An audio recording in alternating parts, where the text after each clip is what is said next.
Hey guys, welcome back to another interesting story on what if Deku was raised by the last Dragon Emperor. If you enjoy this video, please leave a like and also subscribe to the channel. So without any delay, let's get straight into the video. Quirks, the name given to the odd and amazing abilities, mutations, or transformations that people are born with. Doctors and scientists have been struggling to figure out how quirks came to be, how they evolve, mutate, combine, or even not appear at all. Not everything is known about quirks, but that is what excites the people in the research of genetics. However, what is not known, because it has never been considered, is that some quirks might not be the result of a genetic lottery. Sometimes a quirk can be passed on at random and does not take place inside a person's DNA.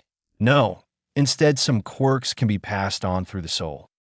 This is the story of Izuku Midoriya, the Dragon Emperor hero, and how he came to inherit and manifest the powers of the Red Dragon Emperor, Drake.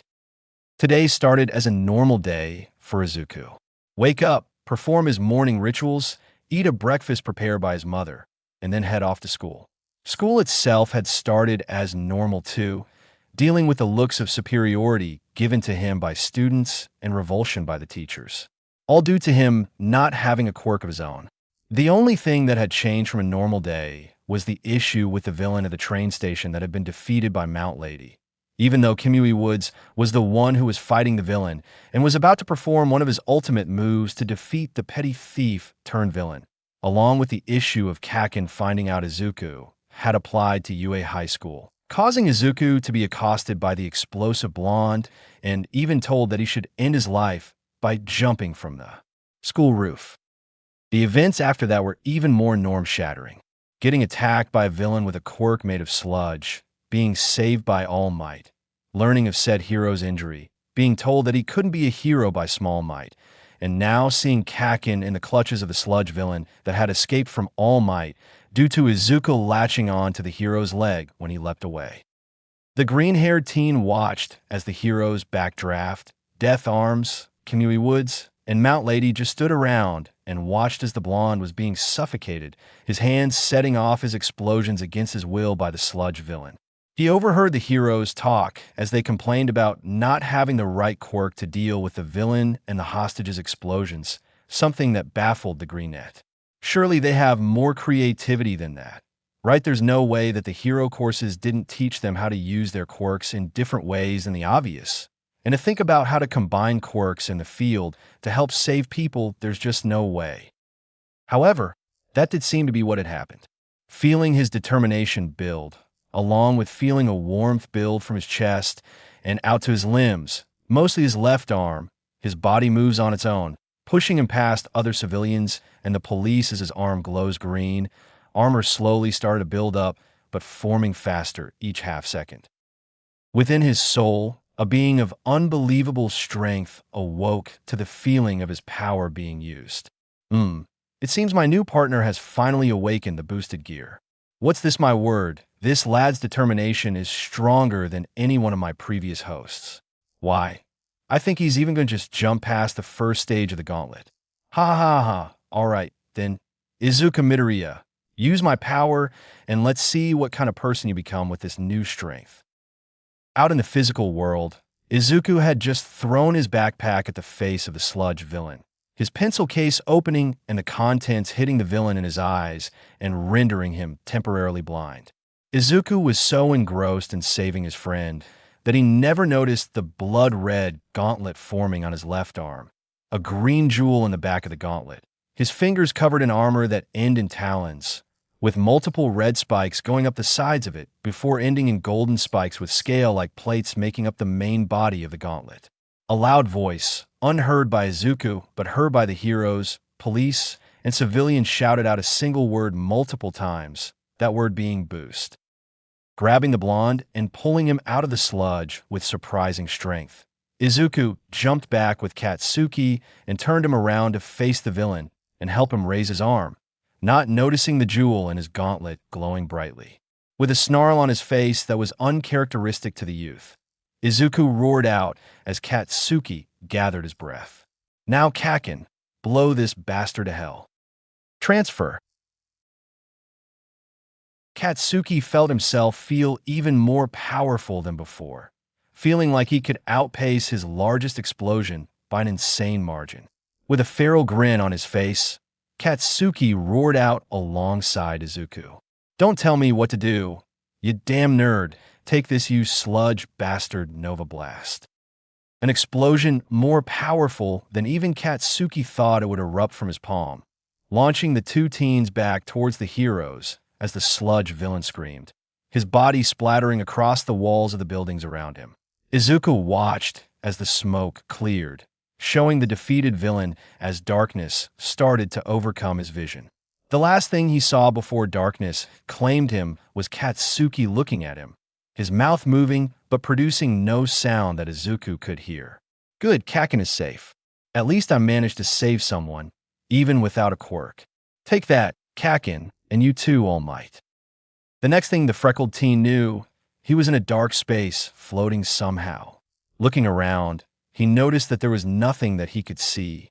Where am I? Is this the afterlife? Suddenly, flames erupted around him, bathing the area in light, but oddly enough, no heat, even though he was in the middle of what seemed to be an inferno. Looking around in shock, his eyes came upon a hulking figure in front of him. The body was easily several kilometers long, with blood-red scales covering it while lighter red scales covered the underbelly. Folded wings rested on the creature's back, the visible membrane of the wing matching the underside scales. Golden horns came out of the rear sides of the creature's head, along with smaller red spikes that made it seem as though it wore a crown. Green eyes, very much a similar shade of his own, looked down at him as a single word squeaked out of Izuku's mouth. Din Docteur. Dragon. The dragon in question watched the teen in front of him before nodding his head regally and speaking much to the teen's surprise. "Hello, Izuku Midoriya. My name is Drake Gotch, the spirit residing in the quirk known as the Boosted Gear, and now your new partner. I look forward to working with you, especially seeing as how you managed to unlock the second stage of the Boosted Gear immediately on its awakening. No one in my history has done that before." Izuku looked on, his brain screeched to a halt as well as being derailed, seeming catatonic, and just muttering the word dragon repeatedly. Drake felt a sweat drop form on his face, watching as his appearance seemed to break the teen in front of him. "Well, I cannot say that this isn't something I'm used to. He has a while before he wakes up, so I guess I'll settle in until he comes out of it." Katsuki Bakugo sat there with a blank look on his face, his usual scowl completely gone. Deku, the pebble in his way, his ex-friend, saved him. Him, the one who told him to jump off of the roof in hopes of getting a quirk in the next life. Him, the one who beat Deku, burned him, degraded him, doing everything he could to get the nerd to stop trying to become a hero. Katsuki heard the heroes and EMTs as they transported him and Deku to the hospital. Up until he was physically out of view, his eyes stayed focused on the gauntlet on the green-haired teen's arm. Where did it come from? Was it the nerd's quirk, but how the doctors told Deku and Annie Inko that he would never develop one? Deku has that extra toe joint. Katsuki had already disregarded the idea that it was a support item. Those don't just appear out of nowhere like the gauntlet did. Katsuki would get answers, one way or another. As he finally gave in to the exhaustion from the lack of adrenaline pumping through his system, he made a promise. "Just because you have a quirk now, doesn't mean you're better than me, you damn nerd. I will become the next #1 hero. You can count on that." Izuku let out a low groan as he finally awoke, feeling himself in a bed that was definitely not his own. Slowly opening his eyes, he noticed the white walls and ceiling, as well as everything else in the room. Eyes widening in realization, he looked down towards his left arm, seeing the gauntlet in its red, gold, and green majesty. With his mouth falling open, he slowly began to move his gauntlet-clad arm, wiggling his fingers before clenching them into a fist. Tears pooled in his eyes as his hands shook slightly, a single sentence coming from his mouth. "It's true. I really do have quirk now. It wasn't just a dream." While Izuku was unconscious, his new situation had been explained to him by Drake. The boosted gear was indeed a quirk, but it wasn't like the other quirks in the world. This one, upon the passing of the then current host, transfers to a new host at random. There was no way to track it, so it was really just luck of the draw on who received it upon their birth. The odds of even awakening the boosted gear were even higher than a child being born with a quirk. It took high levels of willpower, determination, and a strong desire. These were things, apparently, that Izuku had in spades that actually let him skip the base form of the gauntlet, which lacked the spikes along the sides of the gauntlet and left his fingers uncovered. That was also what caused the Verdette to pass out, along with a stronger than normal quirk awakening. He had skipped the base form, which was designed to let the user adjust to the boost capabilities and let their base strength increase until it reached a peak and unlocked the next form. Upon learning that his base strength, speed, and stamina was what gave him even more power, Izuku had promised the Great Dragon that he would start training as soon as he could. Draig could only smirk. However a dragon can smirk, that is, at the sheer determination of this youngling in front of him before dismissing him, stating that it was time for him to awaken. Breaking Izuku out of his recollections and ponderings, the door to his room opened and a doctor walked in, smiling at the young man as he went over the clipboard that had all of the information in Izuku's medical file. Well, welcome back to the land of the living, Midoriya. You had a rather interesting day, didn't you? I can honestly say that I have never heard of a quirk awakening this late in someone's life, but I guess there is just that more to learn about quirks. Is there any discomfort, lack of feeling in your arm, or anything else? Izuku shook his head, moving his hand around before flexing his fingers, then making a fist. No, nothing like that.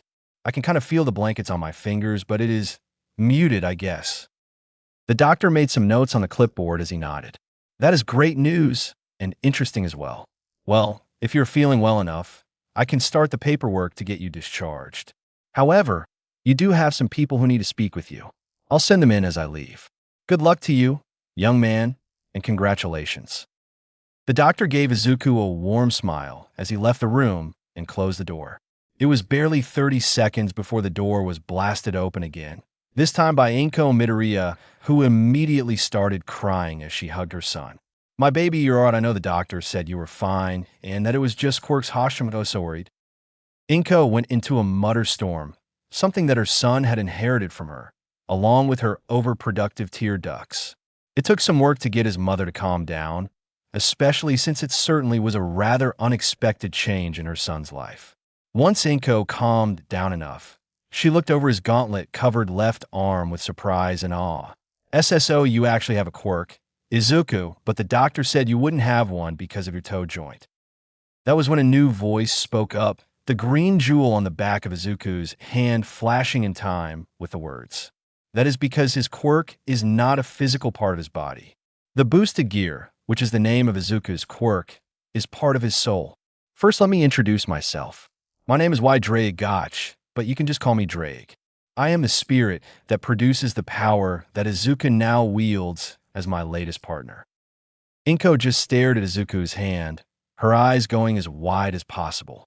Between Izuku and Draig, it was quickly explained to Inko about how Izuku's quirk worked and how it activated. To say she was surprised was an understatement. A quirk residing in a soul, such a thing was unheard of, but it shouldn't be too surprising at the same time. Quirks were varied in such a large way for even those that couldn't be used for much more than everyday tasks. At the end of the explanation, Inko looked thoughtful while holding her chin in her hand. With a determined look in her eyes, she looked up to her son with a grin that matched his own. I failed my son before. I refuse to do a second time. Well, in that case, it looks like you're going to have to do a lot of training for the next 10 months. If you want to get the best out of your quirk, doubling your abilities, you're going to have to get as strong as you can, especially if you want to make it into UA. Izuku looked at his mother in shock, his eyes wide and his jaw dropped. His eyes sparkled in happiness as his grin widened even more. You got it, Mom. The two were interrupted by a knock on the door, surprising the mother and son before Izuku called for whoever it was to enter the room. As the door opened, Izuku felt his eyes widen again at who walked through the door. Wearing a rather ugly, in his opinion, yellow suit that seemed much too big for him was none other than All Might, and his shrunken started to sweat nervously, wondering why the number one hero was here. Clearing his throat, the blonde man began to speak. "Hello, young man. My name is Toshinori Yagi. I work at All Might's hero agency as a public liaison of sorts. All Might spoke highly of you in your actions when he saw you save your friend during that villain attack. He also mentioned something about how the two of you had actually met before that, and wanted me to come and see how you were doing and ask a few questions, if that's all right with you and your mother." Toshinori's eyes radiated the kindness and feeling of safety that he emanated as All Might, along with his smile, putting Izuku at ease. Izuku nodded, a relieved smile appearing on his face. "Of course, Mr. Yagi. As for how I'm doing, I actually feel great. I'm still getting used to this, but it's not cumbersome in the slightest. If I couldn't see it, I would honestly forget that this was even on my arm." Izuku raised his arm that was still covered in the gauntlet, wiggling his fingers slightly.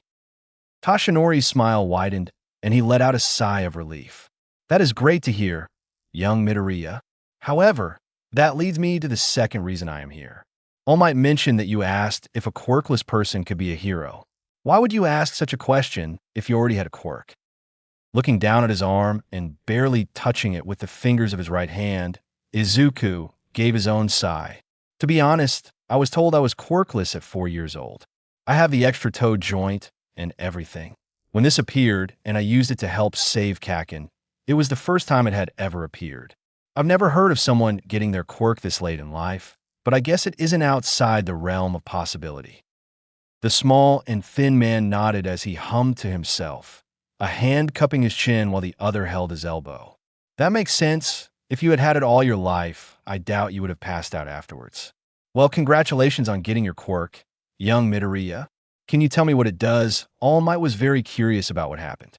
"If you can't, that is fine. I know you just acquired it, and your use was more than likely instinctual." "Yeah, we can explain that. Can't we?" Izuku looked down to the jewel on the back of his hand, confusing Toshinori before his eyes widened and his jaw dropped as a voice came from said jewel. "Sure thing, partner." Toshinori was in awe after the quirk was explained to him, especially over the fact that the quirk was sentient. It was not unheard of for a quirk to be sentient, but it was also very rare. Feeling his resolve over his decision hardened even more, Toshinori grinned at the teen in front of him. "Now, young Midoriya, let me ask you a question. When you ran to help your friend, what was going through your head? What led you to making that choice?" Izuku looked down at his hands, clasping them together as he thought over the incident. Looking back up to the shrunken number one, Izuku shook his head slightly. "There wasn't a choice, Mr. Yagi. I saw someone needed help, and that the heroes weren't doing anything. The fact it was someone I knew had nothing to do with it. All I know is that I was standing there, and the next thing I knew my legs were just moving." All Might grinned wider, barely fighting off the urge to buff up in excitement. He had found him. "Well then, young Midoriya, let me give you an offer from All Might. Depending on the answer to that question, he wanted me to give you the chance for him to train you. He saw you run off to help someone with no thought about your own well-being, and quite successfully at that. He saw your heroic spirit and wants to help fan that ember into a bonfire. Do you accept this offer, young Midoriya?" Izuku and his mother looked on at Toshinori in shock, never expecting that All Might wanted to train him.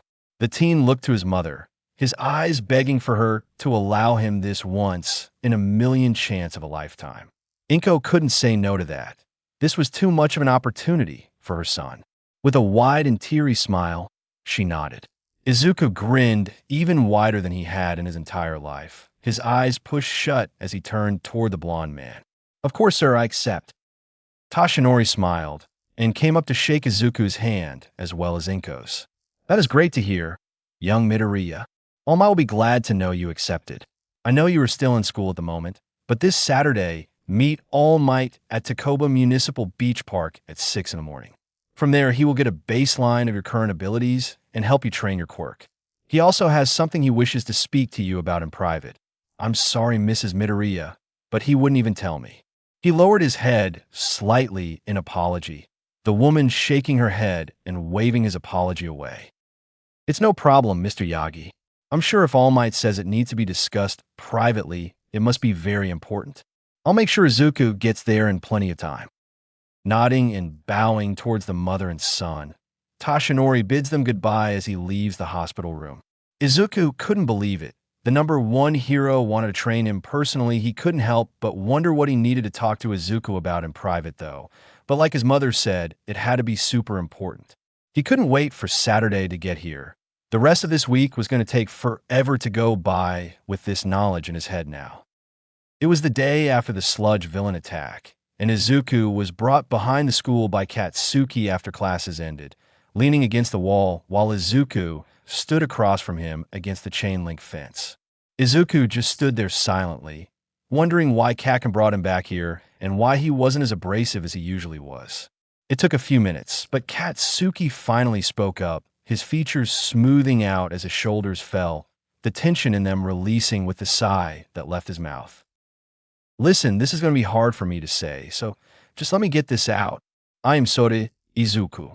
I'm sorry for all of the shit I've put you through, and especially for what I said after school yesterday.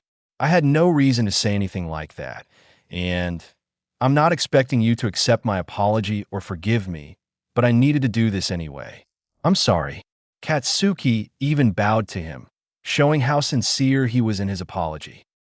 Izuku looked on in shock, never expecting this to be what Kaken had brought him back here for. Feeling a warm smile spread across his face along with an idea forming in his head, he placed his hand on Kaken's shoulder, making the blonde raise his head, his red orbs looking into Izuku's green once in surprise. I accept your apology, Kaken. You're right, though. It is going to take me a while to forgive you, but you're already heading in the right direction. Izuku's smile shifted into a smirk as a mischievous look entered his eyes. Now stand up.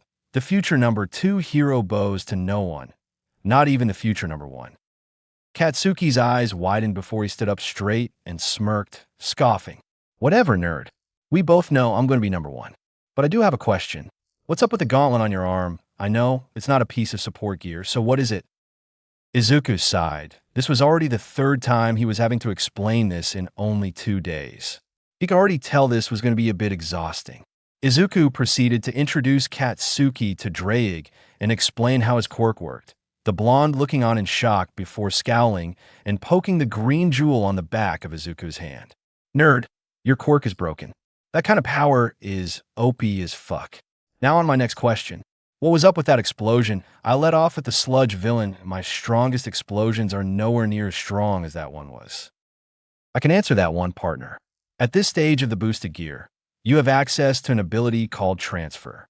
It lets you transfer 70 to 80% of the power you built up from boosting to either a single person or to multiple targets, but in smaller amounts. It's very useful for helping allies in a bit of a pinch. Izuku and Katsuki looked on, in surprise at that, before looking back at each other. Izuku was the first to speak. You're right. This quirk is broken. Scoffing and letting his usual smirk spread across his face, Katsuki began walking away. Of course I'm right, you damn nerd. Now you better train your ass off in the next 10 months. If you don't make it into UA with that broken quirk of yours, I'll kick your ass. Izuku looked at Katsuki as he walked away, a grin on his face as he clenched his fist. I'll do better than just get in, Kaken. I'll take the number 1 spot in the exam. Katsuki was sitting up in the bed of his hospital room, already awake from the adrenaline loss making him crash and pass out after only a couple of hours. He was staring down at his hands, thinking back to every single time he used his quirk against Izuku, from when he first got it to just earlier that same day before they left school. He was thinking about how Izuku acted towards him from their childhood and back to today again. The blonde's shoulders shook as his eyes began filling with tears of his own, his voice matching his shoulders. That damn nerd. He never was looking down on me. He was just trying to be a friend I didn't deserve. Even after all of that shit I put him through, he still came to help me when the heroes wouldn't do a damn thing. What kind of hero tells people to take a swan dive off of a roof? Gripping the blankets in his hands, the tears finally began to fall, sobs working their way out of his throat. Katsuki spent the rest of the time he was in the hospital before his parents came to get him, thinking over his entire life since he got his quirk. While riding in the back seat of his parents' car, looking out into the crowds of people on the sidewalk, Katsuki came to a decision. He would apologize to Izuku and become the type of person who the public would look at the same way they looked at All Might.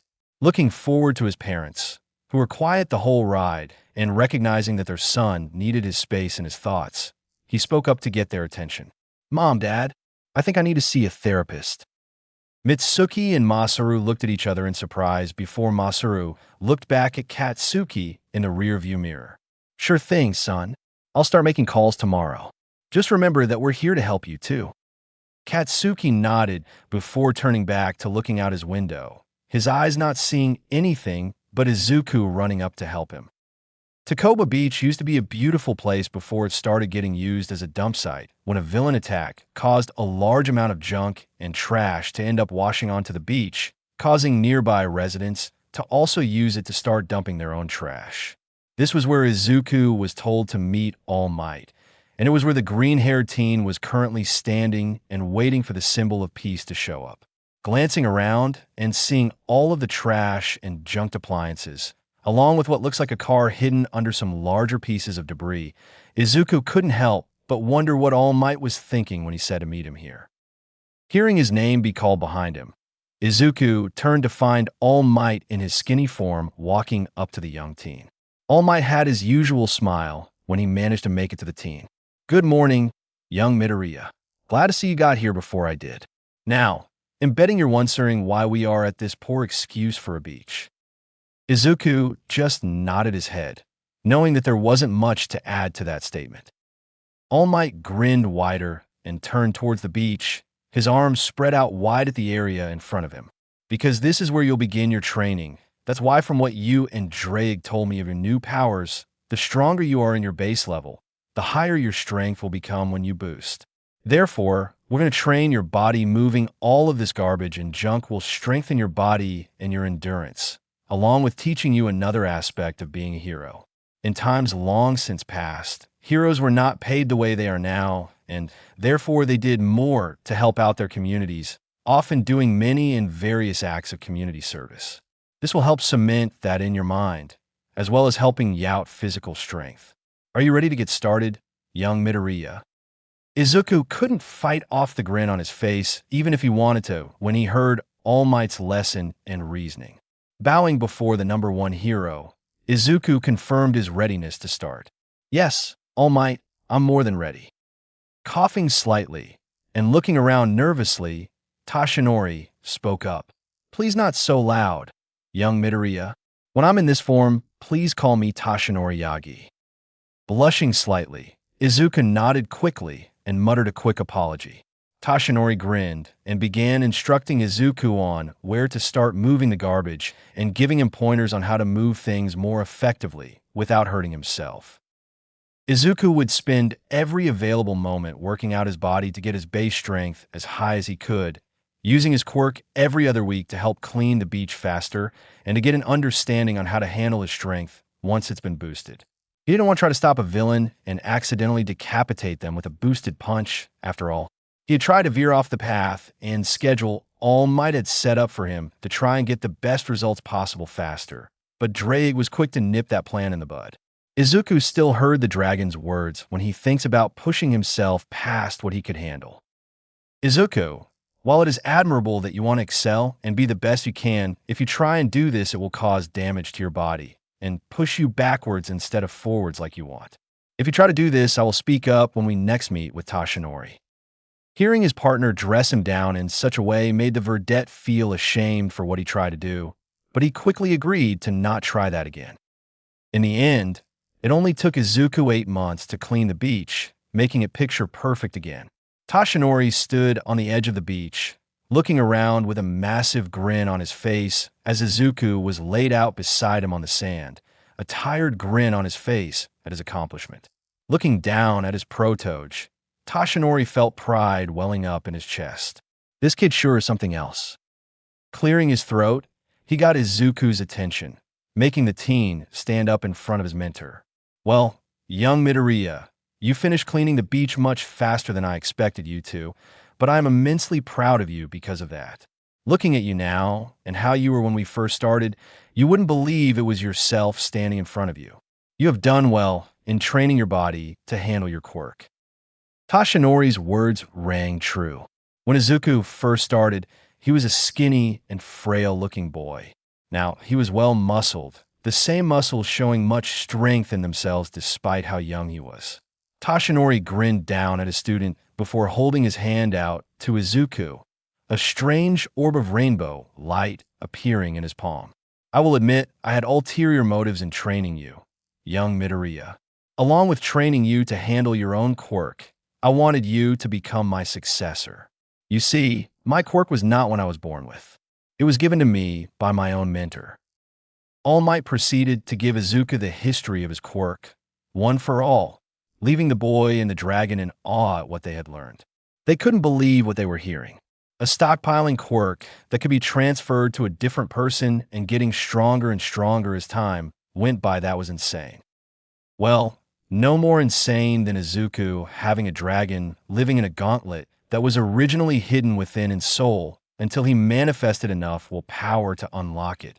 Anyway, Izuku was going to accept it. Why wouldn't he? His hero was offering him the chance to become his successor. Before he could speak up, Drake intervened quickly. As much as that offer is appreciated, Tashinori, it would be detrimental to Izuku to take in your quirk. You talk about how this power has been passed on for generations. Your strength is incredible. You're capable of changing the weather with a punch. I boost Izuku's power, doubling his strength with every boost. Imagine what would happen if Izuku had your quirk and used the boosted gear to double the power. It would tear him apart at the seams. Both Izuku and Tashinori went pale at that mental image. For all he's worth, Izuku would never be able to handle double of All Might's power just from a single boost alone.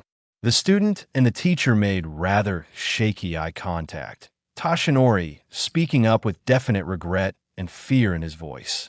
"To think you should not take this power, young Midoriya?" Izuku nodded fervently, not trusting himself to open his mouth at how queasy he felt from that mental picture of himself exploding just from a simple punch. Taking a deep breath to calm his nerves, the blonde skeleton man spoke to the dragon. "Thank you for your warning, Drake. I had honestly not thought of that. Is there anything you can recommend for young Midoriya's training for the next 2 months? You are the expert for his quirk after all." Sighing in relief, Drake hummed in thought before speaking up once again. There was a skill a previous host of mine had developed. He called it the dragon shot. It involves him taking the energy from boosting and bringing it to form a sphere in front of the host, then punching it and releasing a powerful blast of energy. The only issue is that it is very destructive.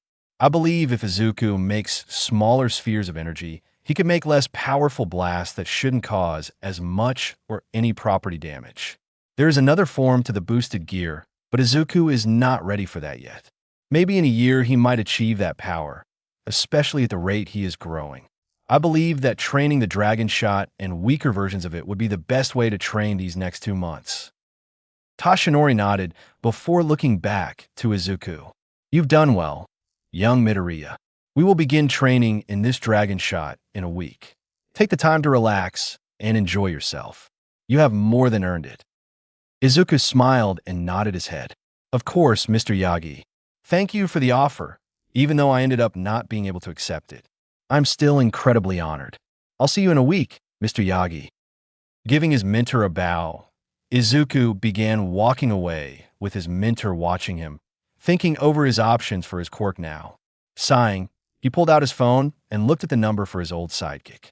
He considered calling him, taking him up on his suggestion for the receiver of his quirk. Tashinori decided against it in the end. Shaking his head, he put his phone back in his pocket and began walking away. No, while this Togota sounds like a good kid, he's already had his debut and is starting to become very well known. Him gaining one for all would draw too much attention to him not having control of his quirk so suddenly. I guess I will just have to look into the hero core students when the new year at UA start. The Monday afternoon after Tashinori offered his quirk to Izuku which was thankfully stopped by Drake before Izuku exploded like a watermelon, was not what Izuku was expecting. Toshinori picked Izuku up from the beach they met at in his old truck and then drove them to UA. Izuku was having the time of his hero nerd life, walking into UA before he was actually a student. Toshinori observed Izuku looking around at everything with a warm smile, enjoying the awe that shone in his student's eyes. Walking up to a large enclosed area listed as Training Ground Beta, Izuku couldn't hold back his curiosity anymore. "Mr. Yagi, what are we doing here exactly?"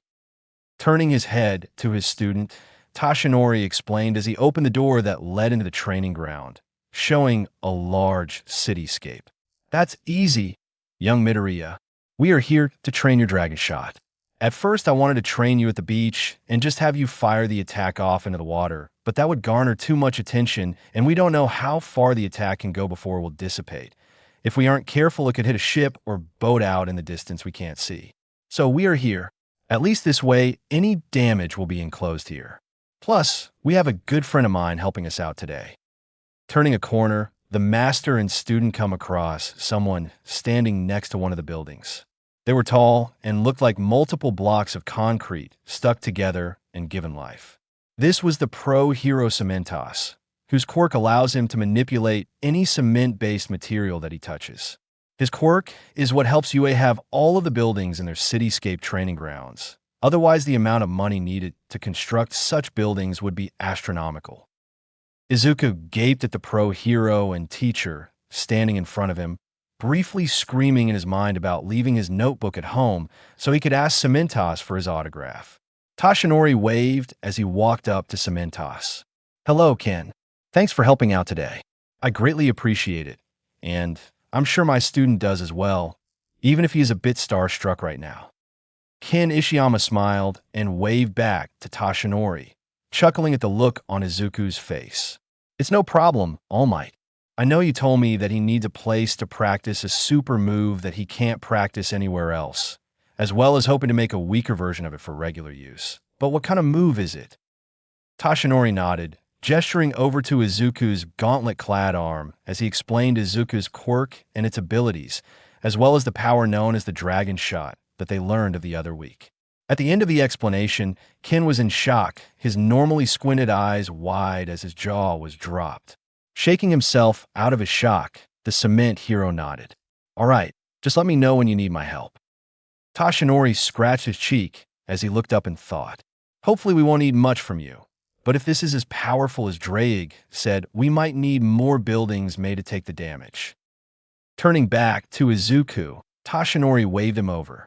Once he was close enough, he began instructing his student. "All right, young Midoriya, start boosting yourself for now. Drake, let us know when Izuku has enough power to use the Dragon Shot, and tell him how to perform it, please." The number one received confirmations from both boy and dragon, Izuku's gauntlet shining with light from the green jewels as Drake's voice sounded from the boosted gear. Boost. Izuku's power doubled, then doubled again 10 seconds later. 2 minutes later, after 12 boosts, a strange symbol glowed on the back of Izuku's hand above the green jewel, Drake's voice being heard again. Explosion. Now, partner, trust yourself and release your power in one blow. Imagine your power in a sphere in front of your hand and strike it. You got it. Partner Dragon Shot. Izuku focused, and a small red orb appeared in front of the palm of his hand before he pulled his arm back and punched forward, making contact and sending a powerful beam of red energy rocketing down the street of the fake city before it impacted a fake office building. The office building exploded instantly, rubble flying in all directions as a large gust of wind washed over the two pros and the teen. The three covered their eyes as they waited for the wind and dust to settle. Once the winds calmed down, the three looked to where Izuku launched his attack and stared in surprise and shock. Where there once was a building was now nothing remote than rubble that was scattered around the surrounding blocks. Cementos spoke up with a shaky voice as he pointed down the street. "I can see why he needs to make a weaker version.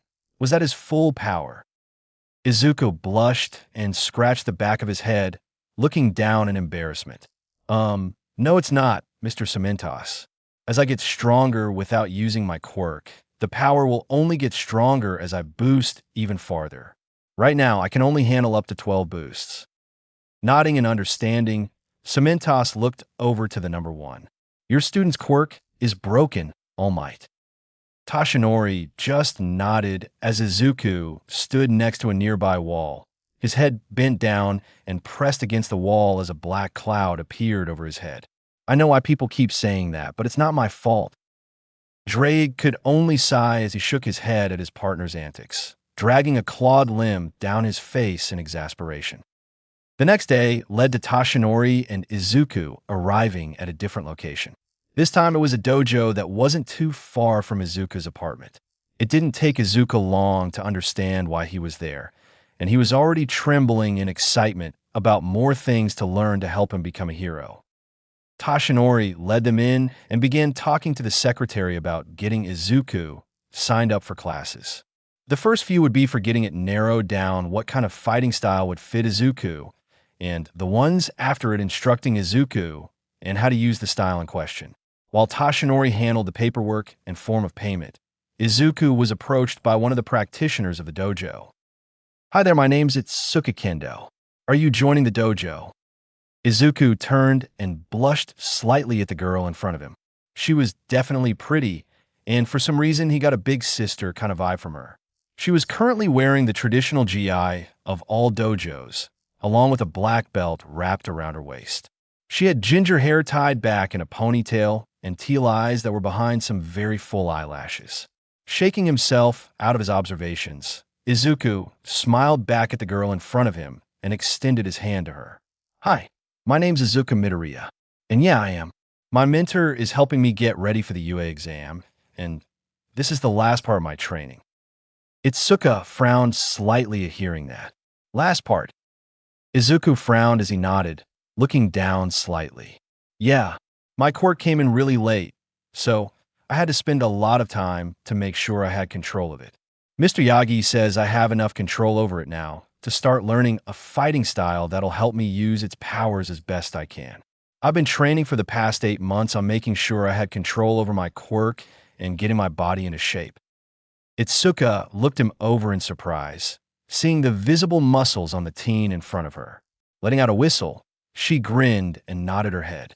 "I can understand that, and I'm surprised at how much muscle you've built up in only 8 months. I'm sure you'll definitely be able to get a good grasp on a fighting style before the exam. Maybe I'll see you there, too. What is your quirk? By the way, does it have to do with your arm?" Izuku nodded and grinned, lifting up his arm. "Yeah, it's called Boosted Gear. It lets me double my abilities every 10 seconds. What's your quirk?" Itsuka raised her own hand and made it grow in size, Izuku looking in awe. "I call it Big Fist. Along with making my hands bigger, I get stronger and more durable. I'm also working on making them grow faster to surprise opponents with surprise hits." Izuku and Itsuka kept talking for a while after that, Itsuka happily explaining how the classes work at the dojo and what he should expect from the teachers. She also revealed that it was her family's dojo, which is why she was a black belt at such a young age, since she had been training since she could walk. Tashinori came over and smiled at the two teens, happy that Izuku was making friends already. "Well, young Midoriya, we have your schedule set up. We will have our lessons on Mondays, Wednesdays, and Fridays. Your lessons here at the Dana will be on Tuesdays, Thursdays, and Saturdays. Sundays will be your rest days. Understand?" Izuku nodded, his green eyes showing his determination as he grinned widely, raising his left hand in a fist. "Got it, Mr. Yagi." 2 months later. Izuku stood in front of Yue, a wide smile on his face. 10 months of blood, sweat, and tears led to this moment. Taking his first steps towards his dreams, Izuku believes there's nothing that could bring him down. Other than gravity, of course. All this training, and I'm taken out by a brick in the ground. What the hell? Izuku tried to catch himself before he noticed that he wasn't falling anymore, sending himself into a windmill motion. Luckily, someone managed to grab his jacket and stop him, allowing Izuku to get his bearings before he suddenly found himself on his feet. Turning to the person who caught him, he saw a girl with a brown-haired bob cut and what looked like permanent blush marks on her cheeks. She had her fingers pressed together, a small pink glow coming from their tips. "Sorry about using my quirk on you without asking. I just thought it'd be bad luck to trip before the exam. My name's Ochako Uraraka." Izuku smiled and held out his hand to shake hers, noticing the pads on her fingers as she shook it and kept her pinky extended away from his hand. "It's no problem. Thanks for the save. I am Izuku Midoriya." The two teens heard the last warning bell ring before they both began booking it to the entrance of the school. Izuku couldn't help but grin as he passed through the doors, his pupils turning into draconian slits for a moment. "Let's show them how this dragon roars at partner." "I like the way you think, partner. Show this school why you're the new dragon of domination." The written part of the exam was surprisingly easy for Izuku. They were given a booklet that was 30 pages thick and an hour and a half to finish it. Proving his intelligence, Izuku finished the written exam in half the time. Now that the written exam was over, Izuku walked into the auditorium with the other examinees, quickly taking his seat and soon joined by Katsuki. The two teens simply nodded to each other while they waited for the next part of the exam to begin. The two boys weren't left waiting long, for as soon as the final examinee sat down, a spotlight shone down onto the stage at the podium with the voice hero present mic standing behind it. The very loud hero began explaining the exam and its points system, showing the robotic villains that the teens would be fighting against.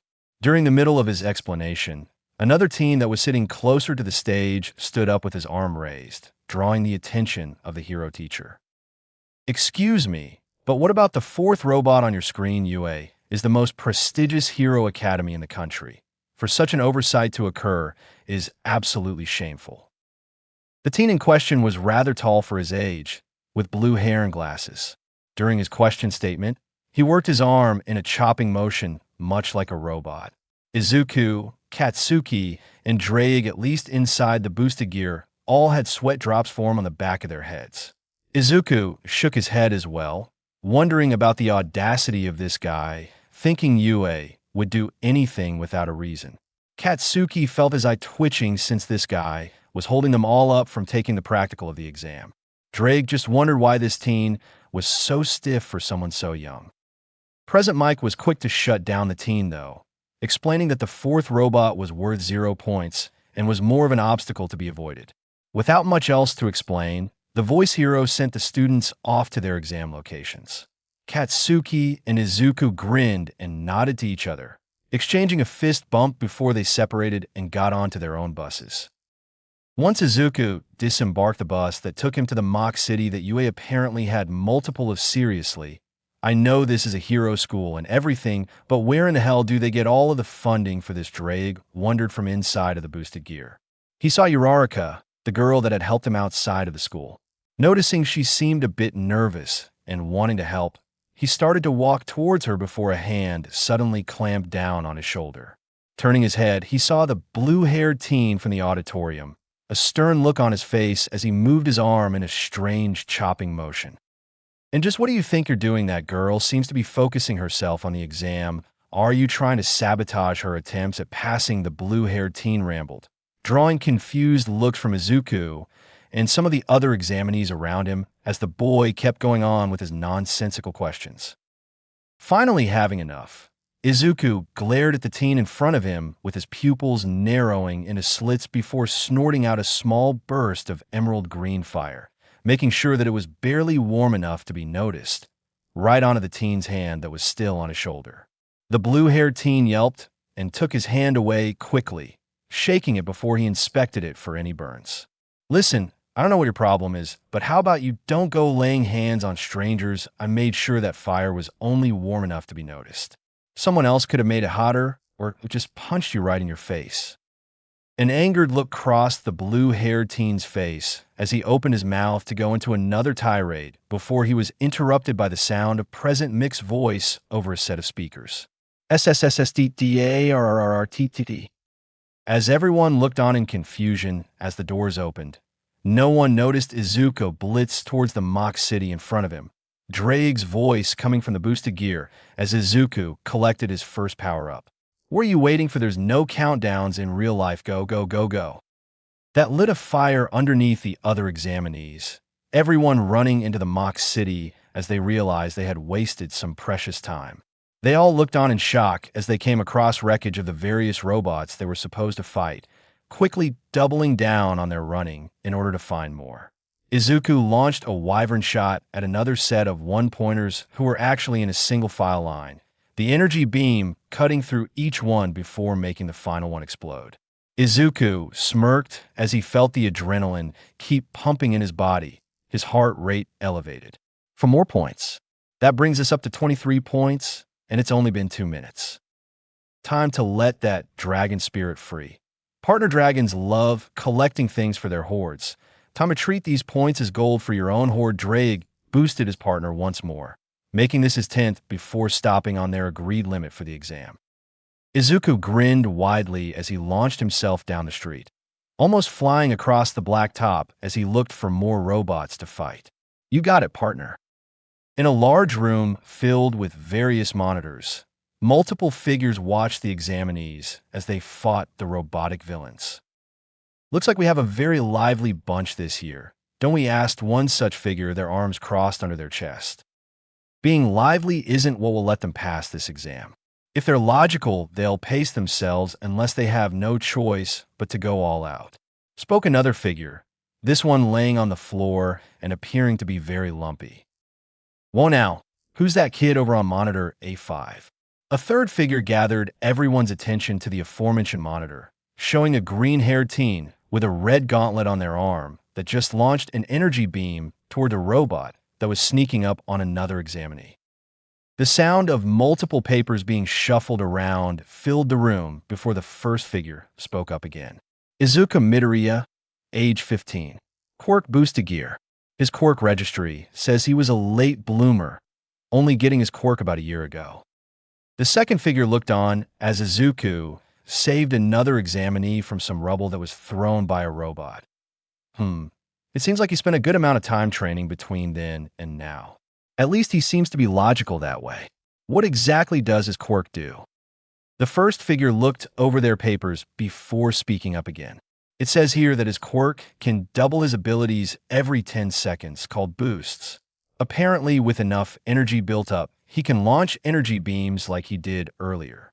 His large-scale attack is called the Dragon Shot and is very destructive. What he's using right now seems to be a weaker version of that, called the Wyvern Shot. Using the boosts use up stamina, however, so it seems like he's going to have to build up stamina even more along with being strategic with his boosts. A fourth figure spoke up in a rather jovial tone, one limb raised before moving said limb toward a giant red button. Well, while I find this conversation fascinating, I believe it's time to see how heroic our examinees really are. Let's hope that they can go plus ultra. Izuku was leaning against a building, catching his breath as he just got done fighting a squad of the three-pointer robots. Even though he was feeling the affects of his quirk tiring him out, he couldn't help the huge grin on his face. Who knew Izuku was a battle junkie deep down? The city around him shaking like there was an earthquake jarred the verdette from his thoughts. Looking around in confusion and wariness, he saw the other examinees running past him towards the entrance. Turning towards the direction they were all running from, Izuku saw the zero-pointer. It was taller than most of the buildings in the city and was bearing down on the teens. Izuku quickly moved to start running back towards the entrance, knowing that there was no way he could fire off a dragon shot right now with how low his stamina was. He had only taken 3 steps before he heard a voice calling for help. Turning towards a voice, he saw SHIGARAKI again, but this time she was trapped under some rubble and being passed up by all of the other teens. Without thinking, Izuku turned on the ball of his foot and ran toward her while passing the blue-haired teen from before. The boy stared in incredulity before continuing his run towards the starting location. Izuku skid to a stop beside the brunette before trying to lift the rubble off of her. "Don't worry, SHIGARAKI. I'll get you out of here."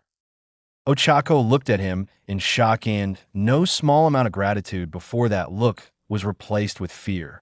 "Midoriya, the zero-pointer, is getting closer. You need to get out of here." Turning his head as he tossed away the first bit of rubble, Izuku saw that Ochako was indeed correct. The zero-pointer was almost on top of them, and he wasn't sure if he could get Ochako out of the rubble in time before it stepped on them. Drake, I need some more power. I can't do that, partner. You're almost out of stamina. You don't have enough left to give you the boost you need to stop this thing. Bullshit. Drake, there has to be something we can do. I'm not leaving her to get killed. Drake sighed before he spoke again, reluctance clear in his voice. Well, there's something, but it will require sacrifice on your part.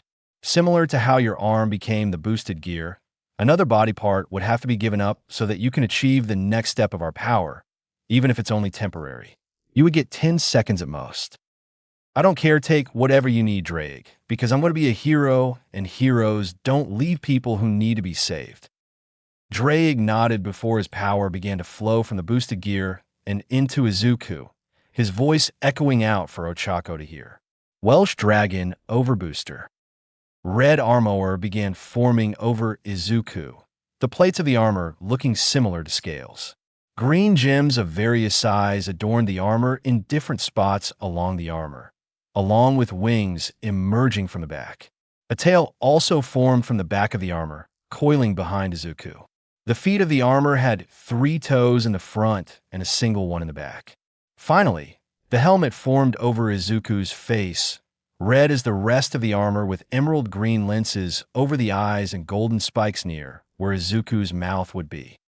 The armor shifted on the back, exhaust-like ports showing themselves as green energy blasted Izuku up into the sky. 10. Finally, getting level with the head of the zero-pointer, Izuku leveled out his flight and hovered in front of the giant robot. The zero-pointer registered Izuku on its cameras and began to move one of its giant hands toward the young dragon, causing Izuku to have to dodge around the hand. 8. I don't have time to play with you. You giant pile of scrap metal. Izuku punched the hand away, causing it to shatter into pieces before flying over to the other hand and punching it the same way, also destroying it. 5. Flying back to being in front of the face of the zero-pointer, Izuku brought his hand up and focused the energy he could feel flowing through him into being in front of him, condensing it as much as he could. Time to take out the trash dragon. 3. Izuku punched the sphere of energy, the familiar cone of energy impacting the zero-pointer. In a matter of milliseconds, the zero-pointer was destroyed from the middle of its chest and up. The zero-pointer teetered for a moment before falling backward, destroying the road behind it. Izuku breathed heavily for a moment before rearing his head back, letting out a roar of victory that was interrupted by his partner's voice. Time's up. The green-haired teen's eyes widened in shock before the armor surrounding him disappeared in a flash of red light, leaving him in his regular clothes. He quickly began falling back to the ground as gravity took hold of him once more. Shit, Drake, any ideas? I don't know, partner, you don't have enough energy left to try a wyvern shot to slow you down. The duo's planning was stopped as Izuku felt a hand slap him across his face, gravity suddenly not applying to him anymore as he began floating. Looking around, he noticed Ochako floating beside him on a piece of a robot, her arm outstretched from where she slapped him.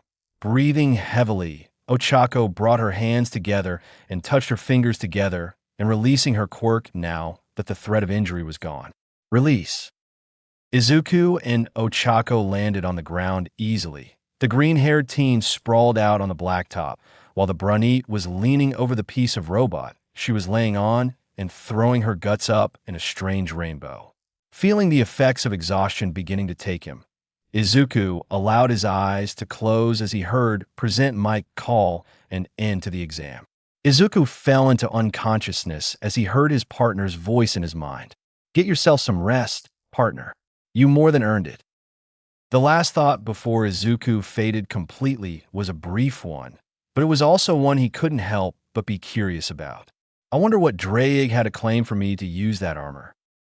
Katsuki sat in the room of the therapist his parents had helped him find, leaning forward with his elbows on his knees with his fingers twitching slightly.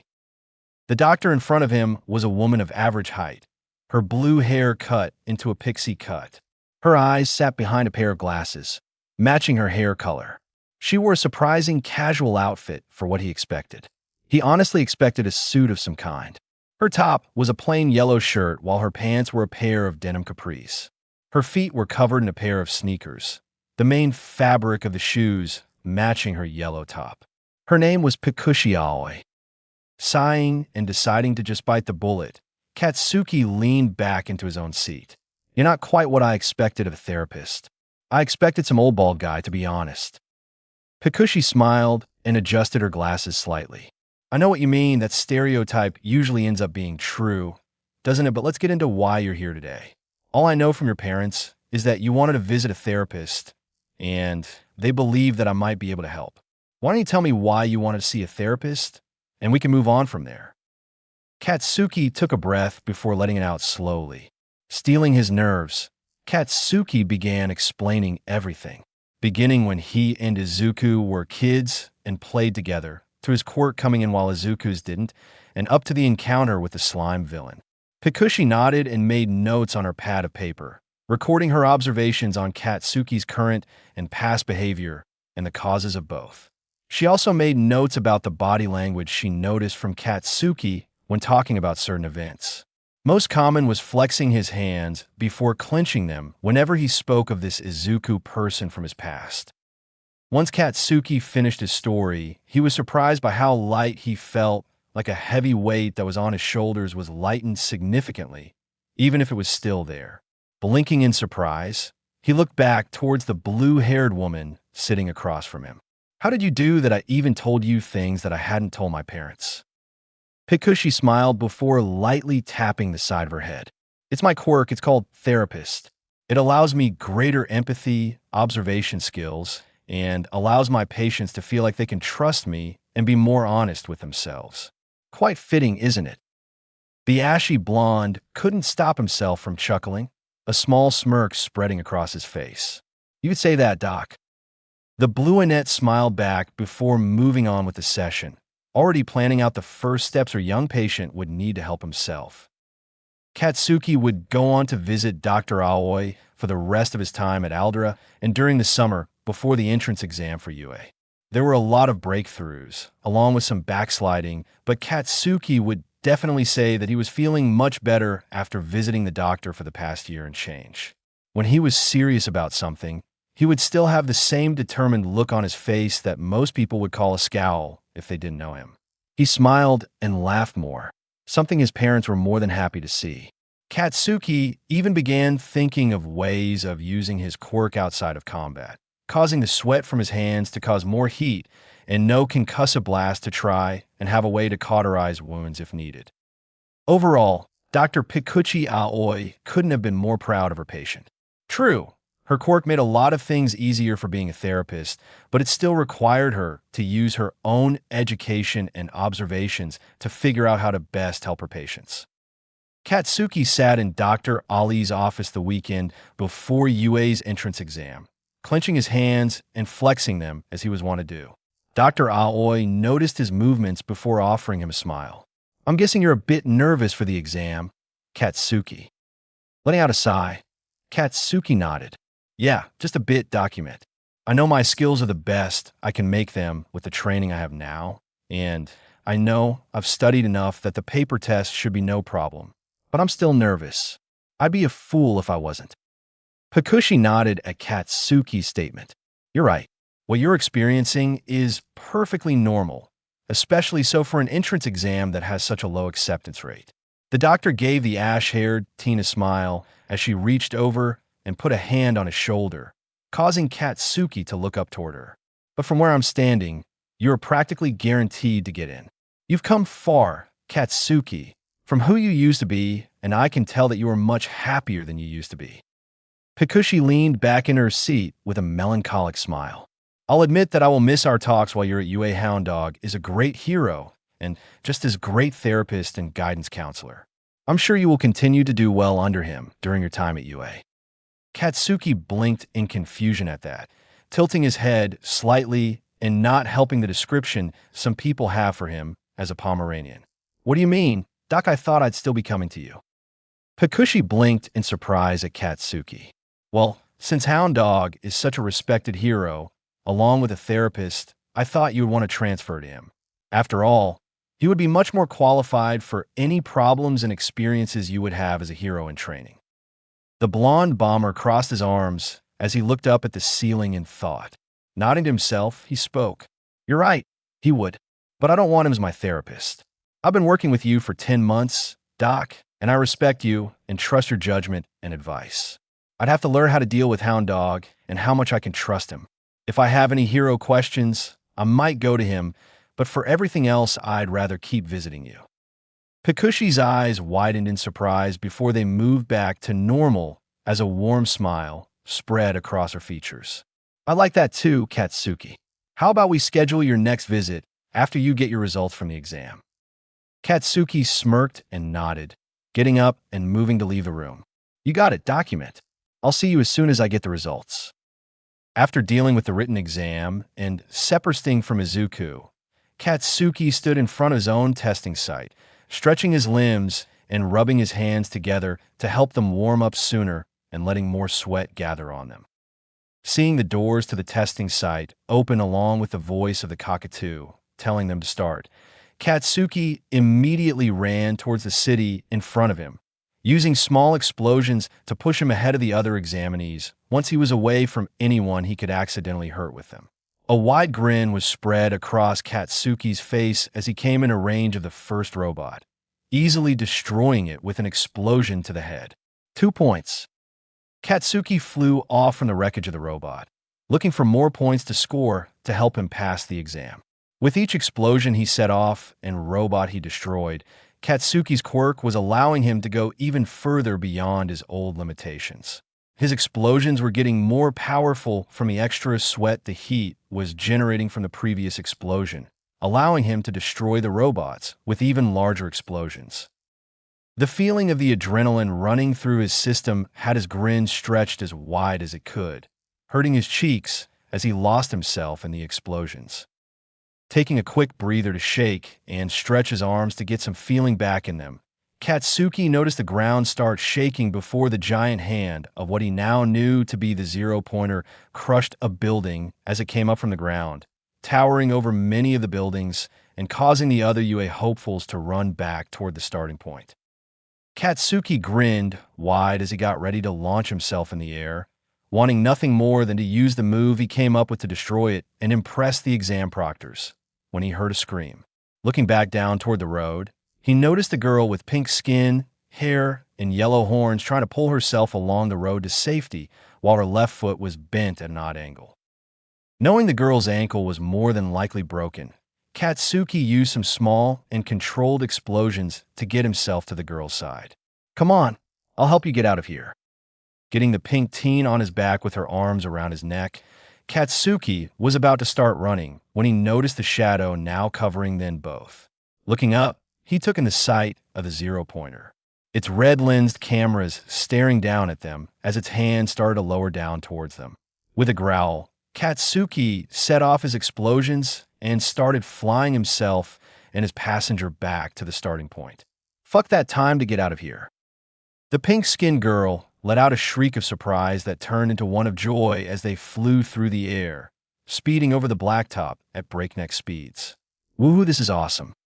Katsuki grinned at the girl's yells as he let up on the explosions, slowing down until he came to a landing just in front of the starting area and jogging back in, setting the girl down carefully as he heard Present Mike announcing the exam was over. Glad you liked the ride. Now let's get you to recovery, girl. That ankle looks bad. The pink teen grimaced as she looked at her ankle, nodding in agreement as Katsuki started helping her to the medical tent nearby. Yeah, let's do that. What's your name? By the way, I want to thank you properly for saving me back there. My name's Katsuki Bakugo, and it's nothing to thank me for. I wouldn't be a good hero if I just left you there. Katsuki shook his head before he froze, feeling something soft on his cheek. Looking over to his left, he saw the pink-haired teen move her head away from his before giving him a wink. Doesn't matter, you still saved me. So thank you, Bakugo. My name's Mina, Ashido. Katsuki just looked at her in surprise as his cheeks started to match Mina's, moving his gaze away from her as he started moving towards the medical tent again. Yuri, welcome. Thanks for watching.